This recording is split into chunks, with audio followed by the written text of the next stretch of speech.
model, okay? So some of these more advanced features like that might not be available.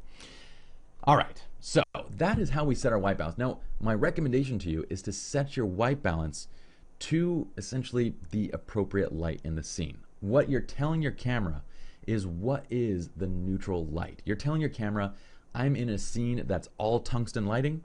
I want you to treat tungsten as if it were neutral, as if it were white light. Okay, so it balances everything to that, and your images come out without a super yellow or orange hue, which we're going to show you in just a moment. Before I get into show you guys some images, I want to show you one other thing, and this is tip number 4. This is my favorite way to adjust white balance. And again, this depends on your camera, because I know some Nikon cameras don't allow this, or they don't have this function basically. But try this out. Switch into your camera's live view. Now from live view, you can actually see your scene just by looking at it. And I actually have a nice little, this is my mannequin over here. I'm going to dress him up in a pirate costume soon, okay? Because he's going to be my studio pirate, so I can talk about him. Actually, I'm gonna dress him up as the troll, so I can refer to him as the studio troll.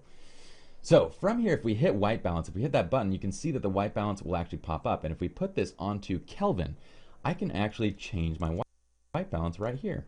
And basically what this allows me to do is I can dial in the white balance visually with every single scene that I go into. And it's very simple. I don't need to take any test shots and adjust and so forth. I can adjust it visually once and just leave it there.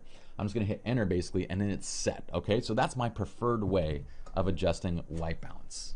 Tip number 5 is that if you are shooting in RAW, you can always adjust white balance and tint completely. You have complete control over it in post-production. Now that doesn't mean don't set it in your camera. Sometimes I get lazy. I think we all get lazy at times, and we just go put it on auto white balance and we'll fix it later. But really it is best to do it in camera, especially if you have the time. Let me go ahead and we're going to work through a couple images. I'm just going to show you a few images and show you the differences between them. Okay, so let's go ahead and start with, let's do this image for example. This image was shot inside at a wedding, and it was very much an orange type lighting, more matching like candlelight. And you can see that basically the types of lights they're using are like these, they're basically lights that mimic candlelight. So we're talking about that 2000 degree Kelvin range. Also, the lights that are using like these big floodlights have been gelled multiple times to match that same color temperature.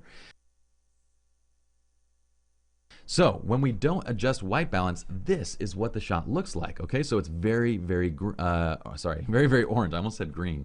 And you guys are gonna be like, Pi, are you colorblind?